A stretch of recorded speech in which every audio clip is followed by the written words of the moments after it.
اعوذ باللہ من الشیطان الرجیم بسم اللہ الرحمن الرحیم الحمد للہ رب العالمین الصلاۃ والسلام علی اشرف الانبیاء والمرسلین سیدنا و نبینا و شفیع ذنوبنا بالقاسم محمد اللہم صلی علی محمد و آل محمد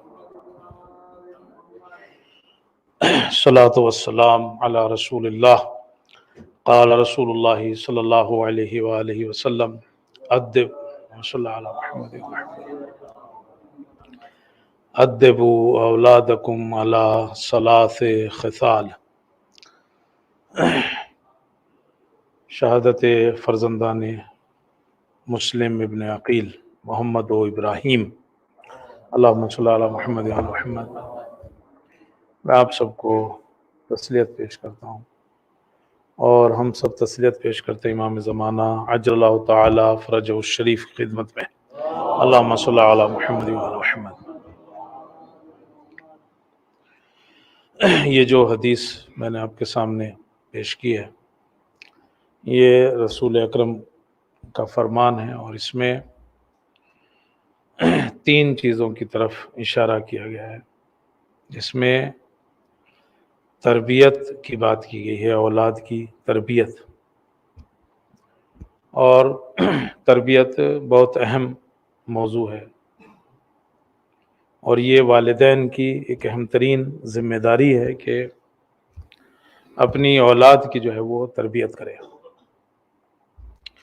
تربیت کا فائدہ سماج کو بھی ملتا ہے کہ جب آپ ایک تربیت شدہ اولاد جو ہے وہ سماج کے حوالے کرو گے تو سماج کو بھی فائدہ پہنچتا ہے، خود اولاد کو بھی فائدہ پہنچتا ہے اور پھر والدین کو بھی فائدہ پہنچتا ہے. اگر اولاد کی تربیت نہیں کی تو والدین کو بھی نقصان پہنچے گا کیونکہ وہ ان کی بھی عزت نہیں کریں گے، ان کی بھی جو ہے وہ ان کو جو مرتبہ دینا چاہیے وہ نہیں دیں گے اگر ان کی تربیت نہیں کی ہے. تو تربیت بہت اہم ترین چیز ہے اولاد کی. اس کا فائدہ جو ہے وہ کئی طرح سے جو ہے وہ چوطرفہ طریقے سے پایا جاتا ہے اور خاص طور سے اس زمانے میں جہاں حالات جو ہے وہ بد سے بدتر ہوتے جا رہے ہیں. چونکہ آج کل کوئی بھی چیز جو ہے وہ چھپی ہوئی نہیں ہے، سب چیزیں جو ہے وہ کھلی ہوئی ہیں. وہ کہتے ہیں نا کر لو دنیا مٹھی میں، تو یہ وہی والی بات ہے آج.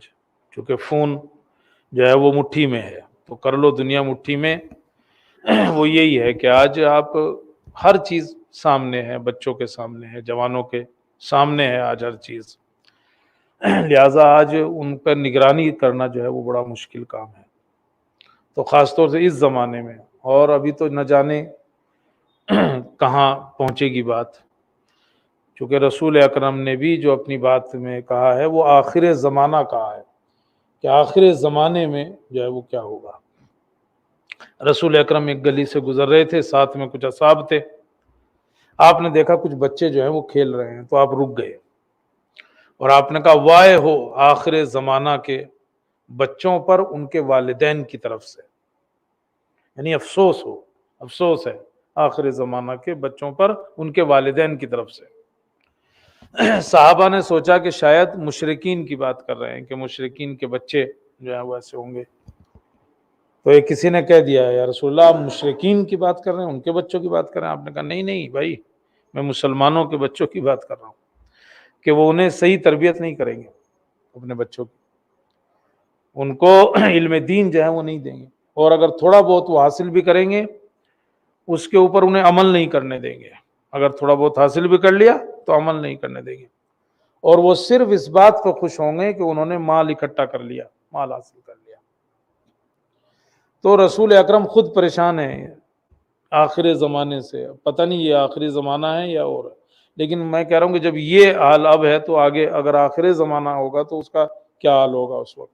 کہتے ہیں نا کل یگ، وہی والا جو ہے وہ چل رہا ہے، پتہ نہیں آگے کو کیا جو ہے وہ ہوگا. تو تربیت بہت اہم ہے اور خاص طور سے اس زمانے میں، اور خاص طور سے جو ہے وہ بچپنے میں بچوں کی تربیت جو ہے وہ بہت ضروری ہے. امام علی نے امام حسن کو مخاطب کر کے کہا تھا کہ بیٹا میں جو تمہیں وصیت کر رہا ہوں اس وقت جانتے ہو اس کی ایک وجہ کیا ہے؟ چونکہ تم جوان ہو، اور جوان کا دل جو ہے کل ارض الخالیہ، وہ خالی پڑی ہوئی زمین کی طرح ہوتا ہے. آپ جو بھی بیج اس میں ڈالو گے وہی جو ہے وہ باہر نکل کے آ جائے گا. جو بھی بیج خالی زمین میں ڈالو گے وہ نکل کے آئے گا. تو بچپنا، جوانی، نوجوانی، یہ وہ دن ہوتے ہیں کہ جس میں آپ بچوں کو جو بھی تربیت دے دیں گے، جو بھی آپ ان کو سکھا دیں گے، وہ ان کے جو ہے وہ آخر تک کام آتی ہے، بڑھاپے تک جو ہے وہ کام آتی ہے. تو تربیت اس زمانے میں اور خاص طور سے بچپنے میں جو ہے وہ ان کو وہ سیدھے کرنے والی بات جو ہے وہ بہت ضروری ہے. سہیل شوستری، ایک بزرگ عالم اور عارف گزرے ہیں سہیل شوستری. وہ 83 سال 83 کے تھے جب ان کا انتقال ہوا. اس وقت انہوں نے ایک بات بیان کی کہ جب میں چھوٹا سا تھا تو میرے ماموں جو ہیں وہ نماز شب کے لیے اٹھا کرتے تھے.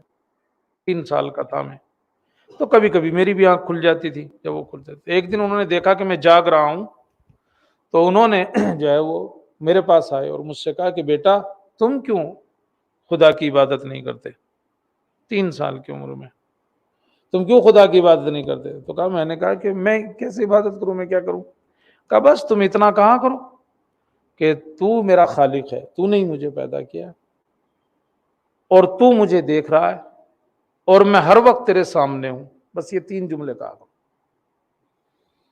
ساری تربیت سمٹ گئی ہے اس میں. تو میرا خالق ہے، تو مجھے دیکھ رہا ہے، میں ہر وقت تیرے سامنے ہوں. اور کہا تم یہ جملہ دہرایا کرو. کہا میں نے دہرانا شروع کر دیا. 1 ویک تک یہ جملہ کہتا رہا. 7 دن کے بعد میرے ماموں نے مجھ سے کہا کہ تم اس جملے کو 7 مرتبہ کہا کرو، 7 ٹائم جو ہے وہ کہا کرو. کہا میں 7 مرتبہ کہنے لگا، میرا اس میں مزہ آنے لگا، دل لگنے لگا. 1 سال گزر گیا. 1 سال کے بعد میرے بابا نے کہا کبھی بھی ان جملوں کو کہنا نہ چھوڑنا، ہمیشہ دہراتے رہنا، اس لیے کہ ان جملوں میں تمہارے لیے دنیا میں بھی سعادت ہے اور آخرت میں بھی سعادت ہے. اس لیے کہ اگر کوئی یہ سمجھ گیا کہ اللہ مجھے دیکھ رہا ہے اور میں ہر وقت اس کے سامنے ہوں، تو دنیا میں بھی سعادت اسے مل جائے گی اور آخرت میں بھی سعادت اسے مل جائے گی. تو تربیت جو ہے وہ تربیت، اپنے بچوں کی تربیت، وہ بہت ضروری ہے. اور یہ بچپنے ہی سے جو ہے وہ اس کی شروعات جو ہے بچوں کے ساتھ کرنی چاہیے. فرزندان مسلم کی جب مجلس ہوتی ہے، اکثر ہم کوئی نہ کوئی حدیث اسی ٹائپ کی لے کے بیٹھ جاتے ہیں کہ بچوں سے متعلق کوئی بات جو ہے وہ کرتے رہتے ہیں. اس میں آج بھی یہ حدیث اسی مناسبت سے، مگر سوال یہ ہوتا ہے وہ تربیت کن چیزوں پہ کرے. تو یہ حدیث ہمیں جو ہے وہ اشارہ کرتی ہے، ادبوا اولادکم علی 3 خصال، اپنے بچوں کی تربیت جو ہے وہ 3 عادتوں کے اوپر کرو. بات تربیت کی ہے نا، تو کیسے کریں؟ تو کہا 3. بہت سی حدیثیں ہیں، ہم نے اس سے پہلے اور حدیثوں کو بیان بھی کیا ہے. لیکن اب یہ کہ اس حدیث میں کیا کہا گیا؟ اس حدیث میں کہا گیا کہ اپنے بچوں کی تربیت کرو، ادبوا اولادکم، بچوں کی تربیت کرو علی 3 خصال، 3 عادتوں کے اوپر. پہلی چیز اپنے بچوں کے اندر کیا چیز ڈالو؟ علی حب نبیکم، پہلی چیز اپنے بچوں کے اندر یہ ڈالو کہ ان کے اندر عشق رسول پیدا کرو. حب نبی جو ہے وہ ان کے اندر پیدا کرو، وہ بہت ضروری ہے. بچے کے اندر چونکہ رسول اکرم اسلام کی سب سے بڑی شخصیت ہے، اور بچے کے اندر جب آپ اس کا عشق ڈال دو گے، ان کا عشق ڈال دو گے، تو انہیں کاپی کرے گا، انہیں فالو کرے گا، وہ ان کے راستے پہ چلنے کی کوشش کرے گا. اگر عشق جو ہے وہ گیا، اب جانتے ہیں نا کسی فٹ بالسٹ سے جو ہے وہ عشق ہو جاتا ہے بچوں کو، کسی جو ہے وہ کرکٹر سے ہو جاتا ہے، کسی سنگر سے ہو جاتا ہے، کسی اور آرٹسٹ سے ہو جائے، وہ اپنی ظاہری حالت اسی طرح سے بنانے لگتا ہے. بال کٹوائے گا، فلاں نے 3 کٹ لگا رکھے ہیں، وہ 3 لگوا کے آئے گا. فلاں نے بیچ سے جو ہے وہ کر رکھا ہے، وہ بیچ سے جو ہے وہ کرا کے آئے گا. پیچھے کے چھوٹے کر رکھے ہیں، وہ چھوٹے رکھے گا. آگے کے لمبے لمبے کر رکھے ہو. بعض تو بیچ میں وہ صرف ٹوپی ٹائپ چھوڑتے ہیں، یہ کیا کٹ ہے یار، وہ مثلا اتنا سا بیچ میں چاروں طرف سے. اسے پرانے زمانے میں کٹورا کٹ کہتے تھے، کیونکہ وہ مائیں جو ہوتی تھی وہ یوں کٹوریا رکھتی تھی سر پہ اور چاروں طرف سے کاٹ دیتی تھی، بس وہ بیچ میں ہی رکتا تھا، کٹورا کٹ. تو پہلی چیز علی حب نبیکم، نبی کی محبت بچوں کے دل میں جو ہے وہ راسخ کرو، بچوں کے دل میں جو ہے وہ حب نبی جو ہے وہ ڈالو، چونکہ اگر انہیں عشق نبی ہو گیا تو وہ کیا کریں گے، وہ انہیں جو ہے وہ کاپی کرنے کی کوشش کریں گے۔ جناب جابر کے والد تھے عبداللہ، چونکہ آپ سنتے ہیں جابر بن عبداللہ انصاری، تو جناب عبداللہ ان کے والد تھے۔ تو جناب جابر، یعنی آپ دیکھیں صحابہ کیسے تربیت کرتے تھے بچوں کو عشق رسول کے اوپر۔ تو جناب جابر کہتے ہیں کہ جب جنگ احد ہو رہی تھی تو اس سے ایک دن پہلے میرے بابا نے مجھے بلایا اور کہا بیٹا کل میں صحابہ میں سب سے پہلے شہید ہوں گا، صحابہ میں کل سب سے پہلے میں شہید ہوں گا، اور میں جو تمہارے لیے چیز چھوڑے جا رہا ہوں وہ میری سب سے پسندیدہ چیز ہے، میں انہیں سب سے زیادہ دوست رکھتا ہوں، اور وہ کیا ہے، وہ ہے رسول اکرم۔ اب آپ دیکھو کیا میسیج دیا بچے کو، یہی دیا نا کہ بھائی میں جا رہا ہوں لیکن میرے نزدیک جو سب سے اہم اور پسندیدہ چیز تھی وہ رسول اکرم ہے، تمہارے لیے بھی کیا ہونا چاہیے، تمہارے لیے بھی اگر کوئی پسندیدہ چیز ہونی چاہیے، وہ سب سے اہم چیز جو ہونی چاہیے وہ رسول اکرم جو ہے وہ ہونے چاہیے۔ تو اعلیٰ حب نبیکم، نبی کی محبت کے اوپر جو ہے وہ ان کو پرورش دو۔ اور اسی لیے آپ دیکھیں صحابہ کی زندگی میں کیسے عشق کرتے تھے وہ رسول اکرم سے۔ جب رومیوں سے جنگ ہونا شروع ہوئی، اہل روم سے، رسول اکرم نے خطرے کو محسوس کیا تو آپ نے اعلان کر دیا مدینے میں کہ بھائی جنگ کے لیے نکلنا ہے۔ 3000 لوگ جو ہے وہ تیار ہو گئے مدینے سے جنگ کے لیے جانے کے لیے، 3000 لوگ، اور جو ہے وہ قافلہ جو ہے وہ نکل پڑا۔ لیکن منافقین ہمیشہ سے وہ کوشش کرتے تھے کہ کتنا کٹ کر دیں لوگوں کو، کتنا بھی روک لے، تو انہوں نے وہ شوشے چھوڑنے شروع کیے اور بہانے بازیاں کرنا شروع کی منافقین نے، اور انہوں نے کہا ارے ابھی تو گرمی بہت ہو رہی ہے اور صاحب فصلیں پک گئی ہیں اور کھجور جو ہے وہ خراب ہو جائیں گی اگر ابھی نہیں توڑی گئی، تو بہانے بازیاں شروع ہو گئیں۔ اور صاحب جو ہے وہ کچھ لوگ تو ویسے ان میں سے تھے وہ رک گئے، کچھ لوگ ان کے کہنے کے چکر میں وہ بہت سے جو ہے وہ پیچھے رہ گئے کہ ہمیں نہیں جانا، اگر قافلہ تو نکلنا تھا، قافلہ نکل گیا۔ کچھ دور جا کے لوگوں نے محسوس کیا کہ اس میں جناب ابوذر بھی نہیں ہے، تو رسول اکرم کے پاس گئے اور جا کے کہا کہ لگتا ہے ابوذر بھی گئے، لگتا ہے ابوذر بھی گئے۔ تو رسول اکرم نے کہا کہ خدا رحمت کرے ابوذر کے اوپر، اگر وہ واپس آئیں گے تو اگر ان میں کوئی بہتری ہے اور خیر ہے تو وہ ضرور آئیں گے۔ جناب رسول اکرم تو سمجھتے تھے، کہا کہ اگر ان میں خیر اور نیکی ہے تو ابوذر جو ہے وہ ضرور آئیں گے۔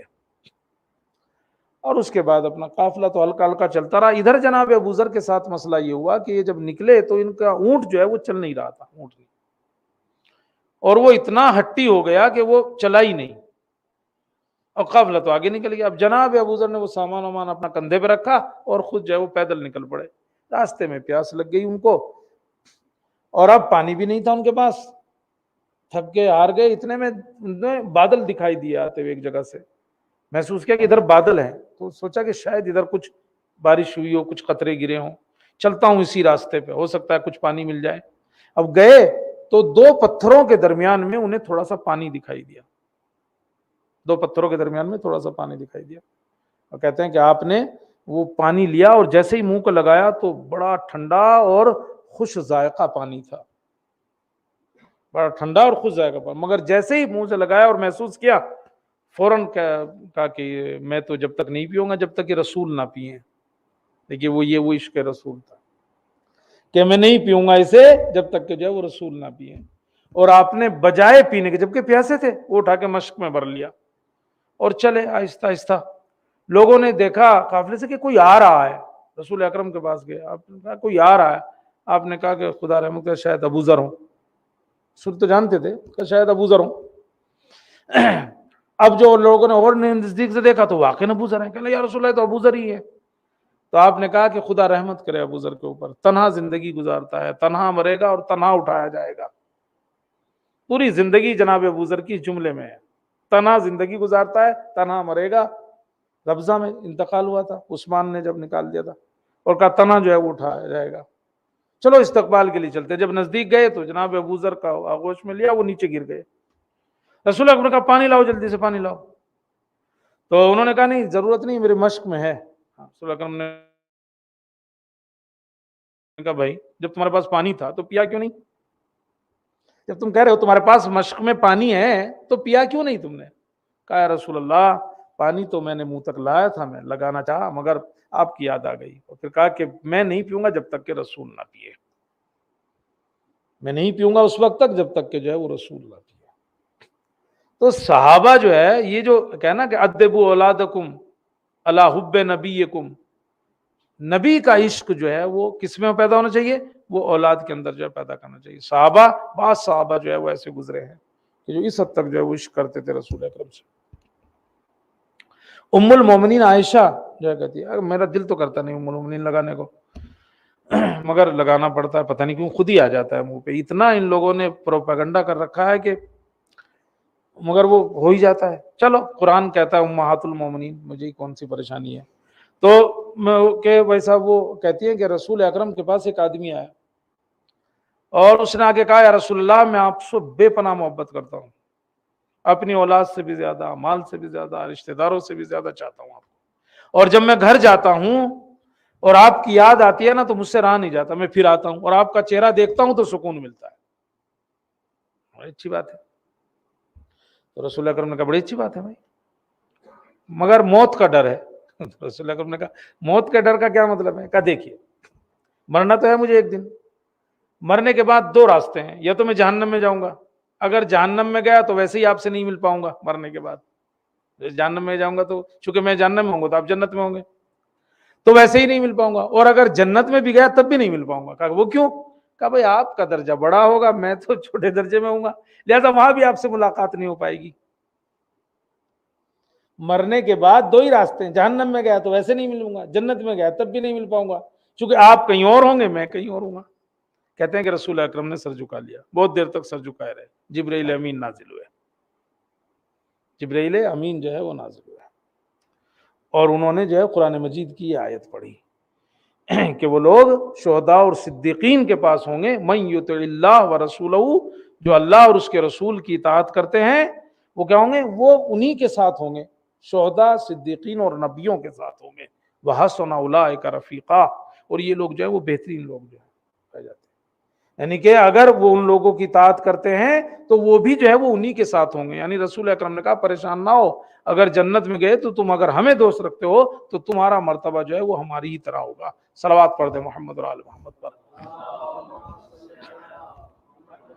تو پہلی چیز جو ہے وہ تربیت کرنے ضروری ہے۔ تربیت کہیں کے اوپر کریں، بہت سی چیزیں ہیں، ان میں سے ایک چیز اس حدیث میں پہلی چیز کہی گئی علی حب نبیکم، اب اولاد کی تربیت اپنے نبی کی حب پہ کرو، ان کو سکھاؤ۔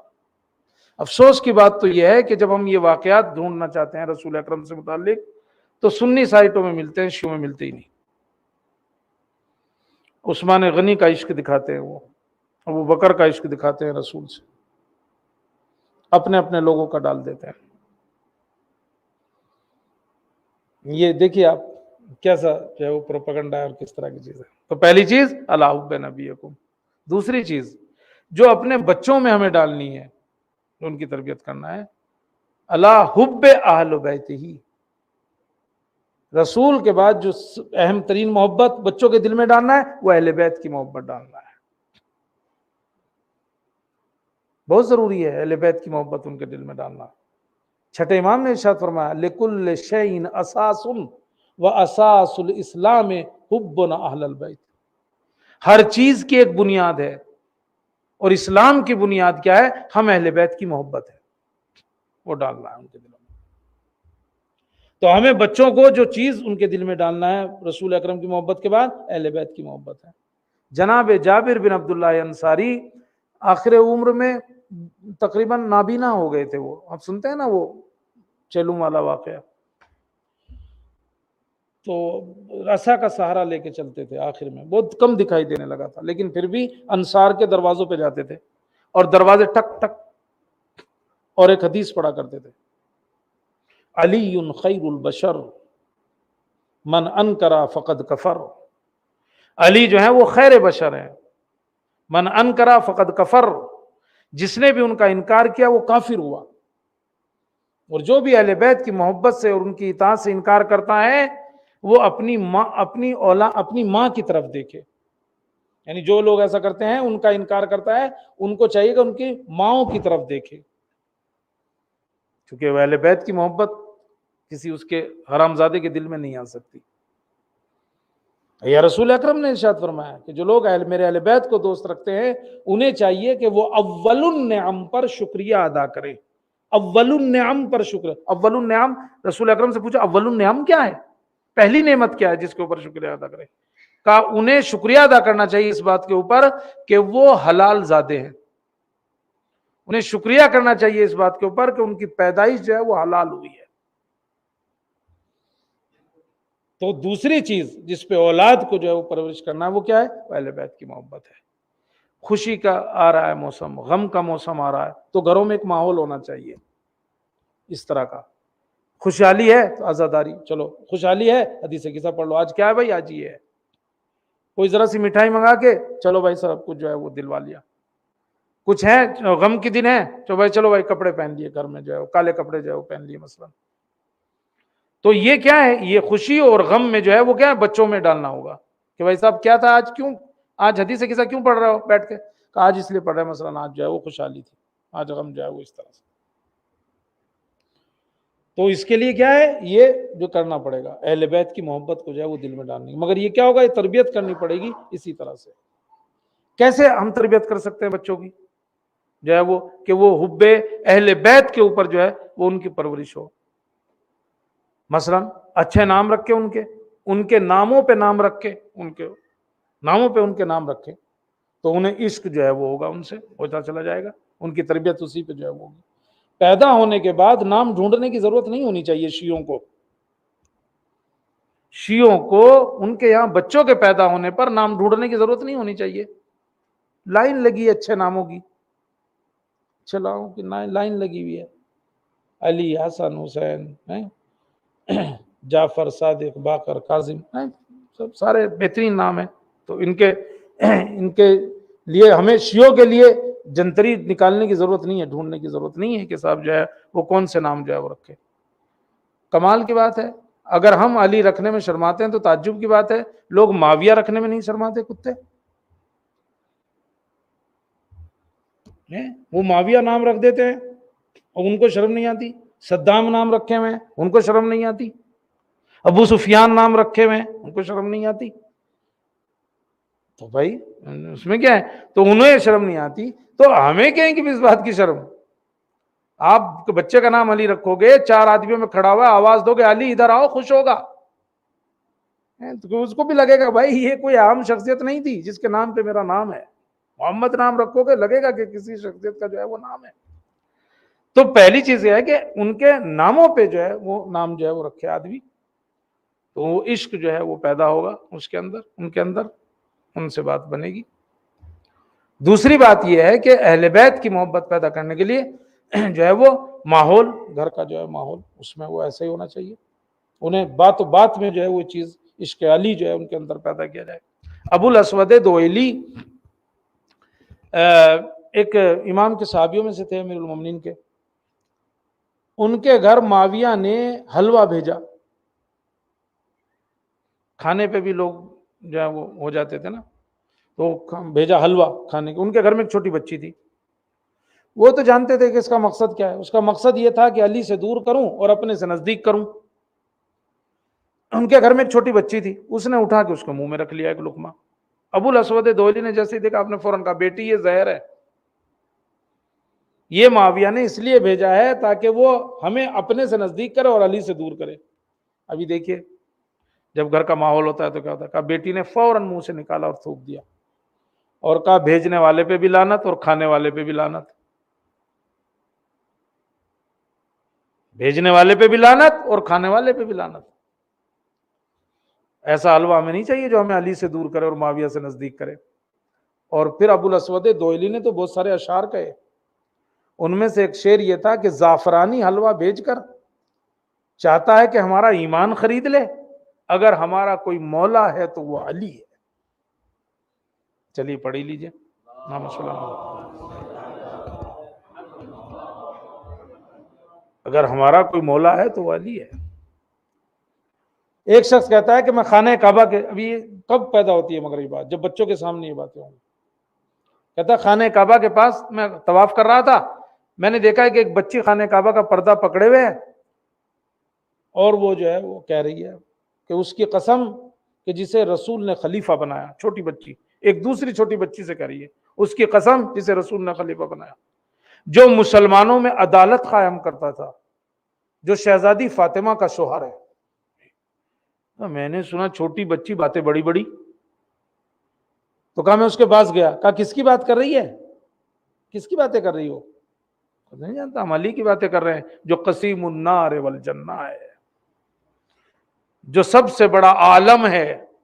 کہا مجھے اور تعجب ہوا کہ بھائی اتنی بڑی بڑی باتیں کیسے کر رہی ہے. میں نے پلٹ کے پوچھا تو علی کو پہچانتی ہے؟ اس نے کہا ہاں، وہ میرے بابا کے دوست تھے، اور میرے بابا جنگ صفین میں جو ہے وہ شہید ہو گئے.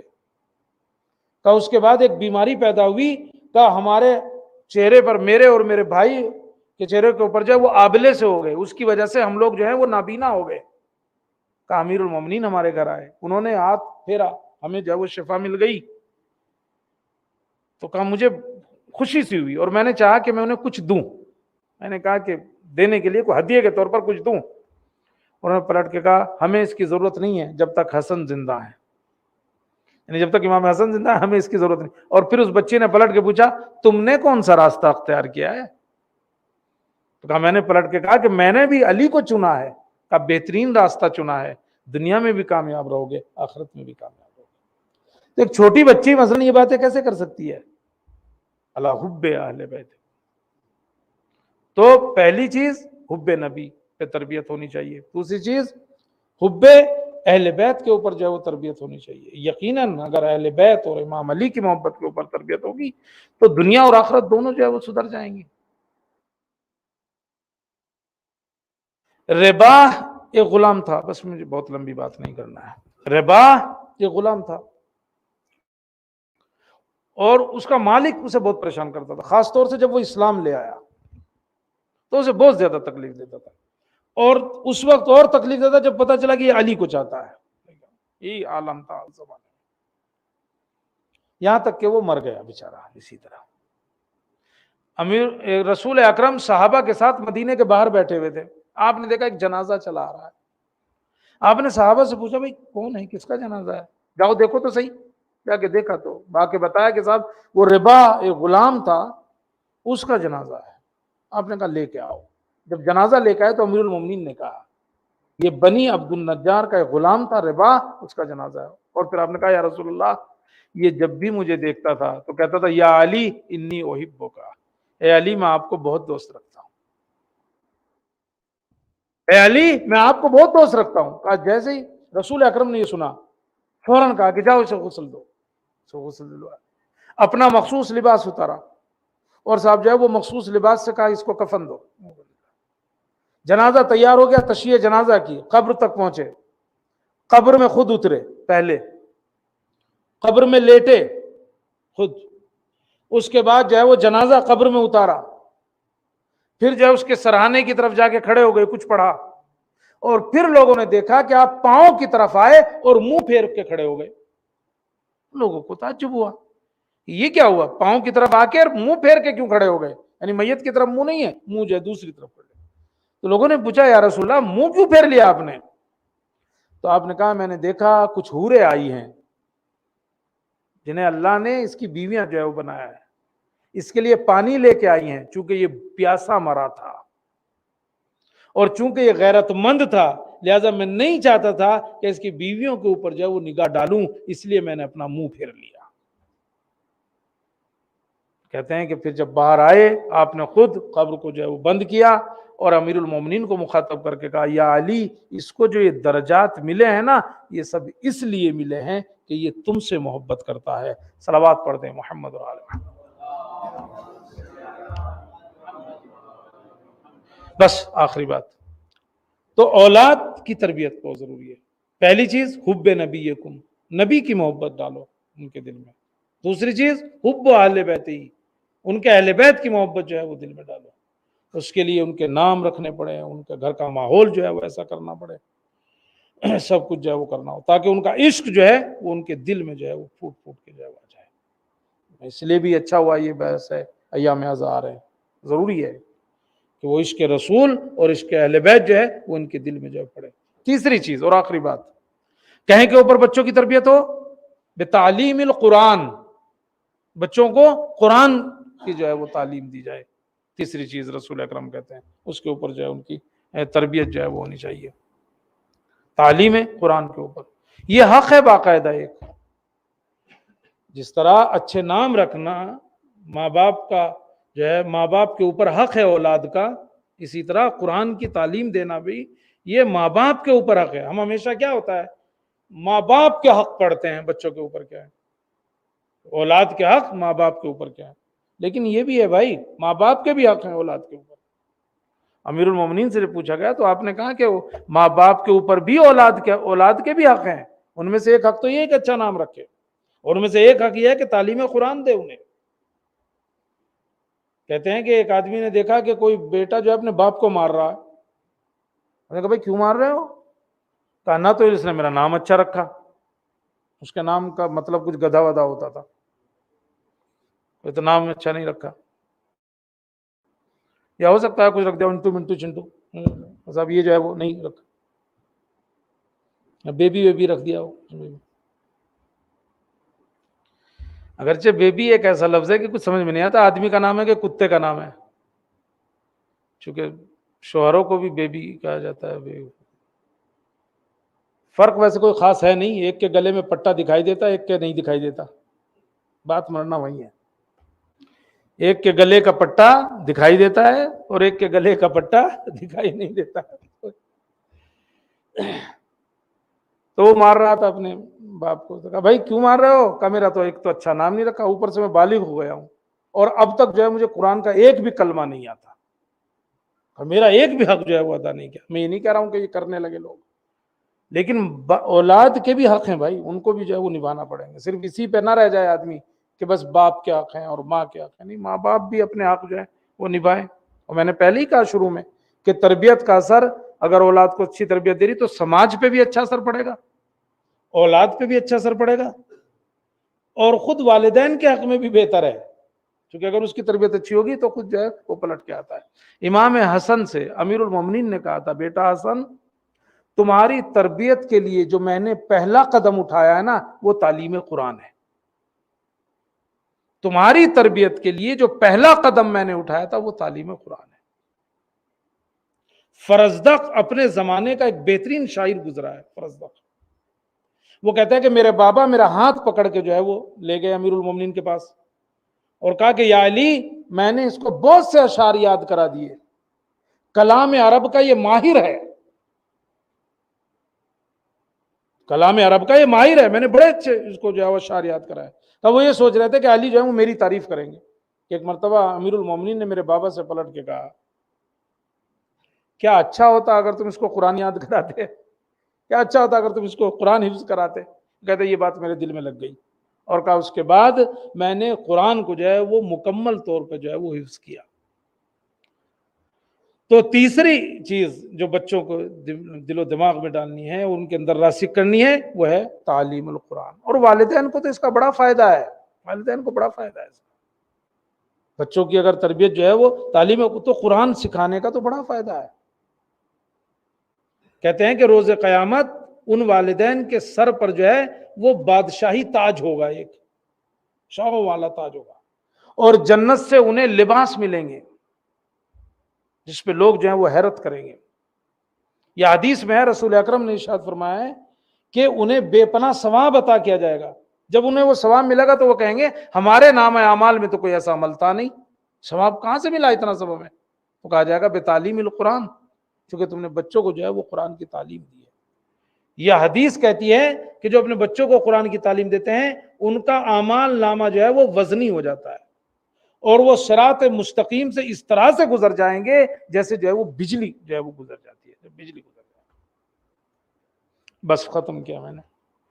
تو بچوں کے چونکہ بچوں کی مجلس ہوتی ہے، فرزندان مسلم کی چونکہ مجلس ہے، اس لیے میں نے کہا کہ کم سے کم جو ہے وہ بچوں کی تربیت جو ہے وہ ایک اہم ترین ٹاپک ہے، اہم ترین موضوع ہے، مختلف موضوعات میں ہم نے باتیں کی بھی ہیں مختلف مجلسوں میں، مگر اس حدیث میں کیا ہے؟ ادبوا اولادکم، اپنے اولاد کی تربیت کرو، علی حب نبیکم، ایک بات، علی حب اہل بیت، ان کے اہل بیت کی محبت پر، اور تیسرے بتعلیم القرآن، قرآن کو جو سکھایا جائے۔ جن یہ بچوں کی مجلس ہے، آپ دیکھو ان کی تربیت کیسے ہوئی ہے ان دونوں بچوں کی، آپ دیکھو کتنے 1 سال کے قریب زندان میں رہے، کوئی چیز دکھائی ملتی ہے کہیں تاریخ میں کس طرح سے تربیت ہوئی ہے؟ جناب مسلم ان 3 شخصیتوں میں سے ہیں کربلا کی، بس میں مسائل تھوڑا سے پڑھوں گا، کہ جنہوں نے سب کچھ قربان کیا ہے۔ ایک تو جناب زینب ہے، کربلا کی شخصیتوں میں سے ایک جناب زینب، جنہوں نے سب کچھ قربان کر دیا، جان مال اولاد سب دے دی، اور تو اپنے بچوں پہ روئے بھی ہیں، مگر شہزادی تو بچوں پہ روئی تک نہیں، آپ تو روئی تک نہیں اپنے بچوں کے اوپر، جناب محمد کے اوپر۔ ایک جگہ جب وہ شام میں جب وہ سر واپس آ رہے تھے نا، تو واقعہ تو آپ سنتے ہیں نا، ہر کوئی کہیں نہ کہیں لے کے رو رہا تھا، وہاں بھی رو رہے تھے سب، لیکن 2 سر تھے جن پہ کوئی رونے والا نہیں تھا۔ کسی نے پلٹ کے کہا تھا کیا ان کی ماں زندہ نہیں ہے؟ کہا گیا ایسا مت کہو، ان کی ماں تو زندہ ہے، مگر یہ بتاؤ کہ وہ ان کو روئے کہ اپنے بھائی حسین کو روئے، یا فاطمہ کے ماجائے کو، اپنے ماجائے کو روئے۔ تو ایک تو شہزادی زینب ہے جنہیں سب کچھ قربان کر دیا، دوسری شخصیت جو ہے وہ جناب رباب ہیں، سب کچھ دے دیا آپ نے، سب کچھ دے دیا۔ ایک کو کربلا میں، حتیٰ کہ شوہر اگر وہ بھی لوگ کربلا میں، اگر اولاد کی بات ہے تو ایک کو کربلا میں اور ایک کو جو ہے وہ شام میں جو ہے وہ چھوڑ۔ اسی لیے تو آپ کہتی تھی نا کہ میں جا کے کیا کروں گی مدینہ، جب شام سے قافلہ مدینے کی طرف جا رہا تھا تو جناب رباب نہیں دکھائی دی، تو شہزادی زینب نے پلٹ کے پوچھا کہ بیٹا سید سجاد تمہاری ماں نہیں دکھائی دیتی؟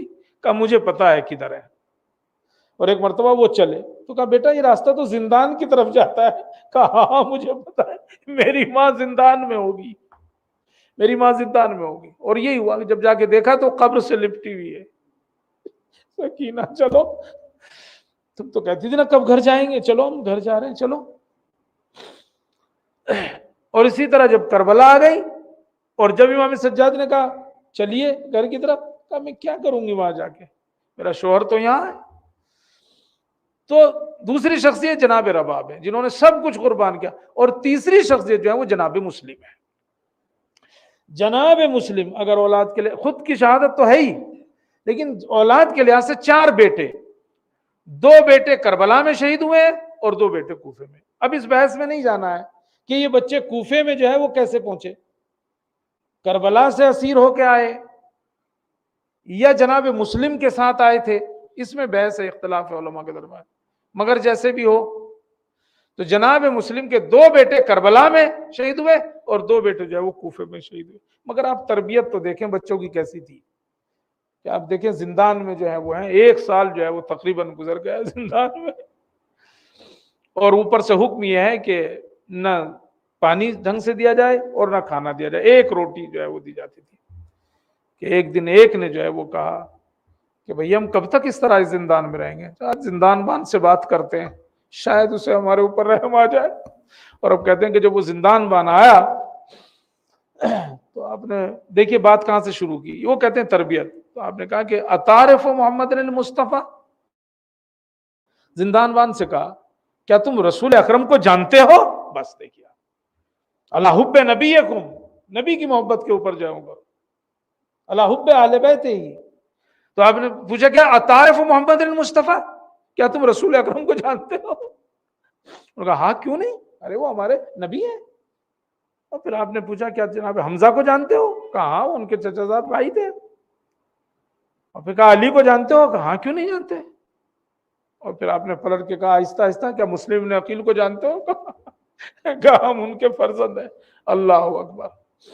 کہتے ہیں کہ زندان بان جو ہے وہ اہل بیت سے محبت کرتا، اس نے کہا مجھے معاف کرنا، مجھے نہیں پتا تھا، لیکن اب میں اپنی غلطیوں کا ازالہ کرنا چاہتا ہوں، جاؤ تم لوگ چلے جاؤ۔ میں تمہارے لیے زندان کا دروازہ کھول دوں، لیکن یاد رکھو دن میں مت چلنا، رات کو چلنا۔ بچوں کو نکال دیا رات کو، مگر بچے کوفے کے راستے نہیں جانتے تھے، لہذا وہ رات بھر چلتے رہے، مگر ایک ہی جگہ جو ہے وہ رہے گھوم پھر کے۔ صبح ہو گئی، کہتے ہیں کہ درخت کے اوپر جو ہے وہ بیٹھ گئے، تو آ کی کنیز جو ہے وہ آئی اور اس نے دو عکس جو ہے وہ پانی میں دیکھے، وہ پلٹ کے پوچھا کون؟ اتنے خوبصورت بچے کسی شریف خاندان کے ہی ہو سکتے ہیں۔ کہا تم کون ہو؟ ڈرو نہیں، مجھے بتاؤ تم کون ہو؟ بچوں نے ڈرتے ڈرتے بتایا ہم فرزندان مسلم ہیں۔ اللہ اکبر! وہ تو اس نے کہا نیچے آؤ، میری جو مالکن ہے، میری جو مالکہ ہے وہ محب اہل بیت ہے۔ اللہ اکبر! گھر لے کے گئی، خوش ہو گئی تو اور اس کے بعد بچوں کو کھلایا پلایا اور کہا تم میرے مہمان ہو۔ کہتے ہیں کہ اس کا بیٹا یا کوئی کہتا ہے شوہر، وہ جب گھر آیا، وہ ابن زیاد کے لیے کام کرتا تھا، اب جو گھر آیا اور اس نے رات کو جو ہے وہ کچھ آواز سے سنی تو مطلب پلٹ کے پوچھا کون ہے؟ پہلے تو اس نے کہا کوئی نہیں، چونکہ ادھر بچوں نے جو ہے وہ خواب میں رسول اکرم کو دیکھا تھا کہ رسول اکرم ان کے بابا کے ساتھ آئے اور کہہ رہے ہیں ہم تمہیں لینے آئے ہیں۔ اللہ اکبر! بچے سمجھ گئے، ایک دوسرے کے گلے سے لپٹ کر رونے لگے، اور ایک مرتبہ اس نے آواز سنی اور آیا، کہا تم کون ہو؟ کہا ہم تمہارے مہمان ہیں۔ کہا بتاؤ تو صحیح کون ہو؟ تم امان میں ہو۔ اللہ اکبر! کہتے ہیں کہ جب اس نے کہا تم امان میں ہو تو انہوں نے بتایا ہم فرزندان مسلم ہیں۔ کہا اچھا تم ہی ہو جنہیں میں ڈھونڈتا پھر رہا ہوں؟ 2000 دینار کا انعام جو ہے وہ ابن زیاد نے رکھا ہے۔ فوراً بلایا اور غلام کو بلایا اور کہا انہیں باندھ دو۔ اللہ اکبر! ستون سے جو ہے وہ باندھ دیا گیا۔ صبح ہوئی اور لے کے چلا۔ بس عزیزو یہ دردناک جملہ جو ہے نا جب بھی پڑھا جاتا ہے دل دہل جاتا ہے۔ وہ جانتے ہیں کیسے چلا ہے؟ گھوڑے پر سوار ہوا، دونوں بچوں کے بالوں میں ہاتھ ڈالے، بالوں میں ہاتھ ڈالے اور گھسیٹتا ہوا جو ہے وہ لے کے چلا۔ اللہ اکبر! کہتے ہیں کہ کنارے پہنچا فرات کے اور اس نے جو ہے وہ قتل کرنے کا ارادہ کیا، تو کہیں بچوں نے پلٹ کے کہا ہمیں چھوڑ دو، ہم رسول سے تمہیں انعام دلوائیں گے، رسول سے تمہاری شفاعت کرائیں گے اپنے نانا سے، ہمیں مدینے جانے دو، ہم اپنے ماموں سے تمہیں انعام دلا دیں گے۔ اپنے ماموں سے تمہیں انعام دلا دیں گے، اور اگر کچھ بھی نہیں کرتے تو ہمیں ابن زیاد کے پاس لے چلو، جو وہ فیصلہ کرنا چاہے گا کرے گا۔ اللہ اکبر! اگر ایک مرتبہ پلٹ کے کہتے نہیں ابن زیاد تمہارے سر مانگ رہا ہے۔ اور عزیزو ایک مرتبہ کہتے ہیں کہ اس نے جب قتل کرنے کا ارادہ کیا تو بچوں نے کہا دیکھیے یہ ہے تربیت، بچوں نے پلٹ کے کہا اچھا ہمیں 2 رکعت نماز پڑھنے دو۔ بچوں نے نماز پڑھی، ایک دوسرے کے گلے لگے۔ ایک روایت یہ کہتی ہے دونوں گلے لگے ہوئے تھے کہ اسی وقت اس نے سر کو تن سے جدا کیا۔ بچوں کا خون آلود سر لے کے ابن زیاد کے دربار میں پہنچا اور کہا میں لے آیا ہوں ان سروں کو جو سر تم نے مانگے تھے، کہا مجھے دکھاؤ۔ اور اب جو سر کو باہر نکالا تو چونکہ خون میں بھرے ہوئے تھے، ابن زیاد نے پلٹ کے کہا ارے ان کے چہرے کے اوپر پانی ڈالو۔ عزیزو جیسے ہی پانی ڈالا خون کے ساتھ ساتھ سر کے بال بھی بہنے لگے۔ ایک مرتبہ ابن زیاد نے پلٹ کے پوچھا ارے خون تو سمجھ میں آتا ہے، یہ سر کے بال کیوں اکھڑے ہوئے ہیں؟ کہ ایک مرتبہ ملعون نے کہا ارے میں گھر سے نہر تک ان کے بالوں میں ہاتھ ڈالے کے لے کے آیا تھا۔ اللہ اللہ! تاریخ کہتی ہے ابن زیاد نے یہ جملہ سنا اور کھڑا ہو گیا اور کہا خدا تجھے قتل کرے۔ ارے یہ بتا ان بچوں نے آخر میں کچھ کہا بھی تھا؟ کہاں انہوں نے یہ کہا تھا کہ میرے اور تمہارے درمیان میں اللہ فیصلہ کرے گا، تبھی حکم دیا ارے اسے بھی لے جاؤ اسی جگہ قتل کرو جہاں اس نے بچوں کو قتل کیا۔ اللہ اللہ! ارے جناب مسلم کی بیوی ایک مرتبہ کربلا سے جب کوفہ آئی ہے تو آپ نے جناب مسلم کی طرف اشارہ کر کے کہا مسلم میرے ساتھ جو 2 بچے تھے وہ تو میں نے کربلا میں شہید کر دیے ہیں، اے مسلم مجھے یہ تو بتائیے آپ کے ساتھ جو میرے 2 بچے تھے ان کا کیا ہوا؟ انا للہ و انا الیہ راجعون۔ رضا بقضاء و تسلیم اللہ۔ بات ہے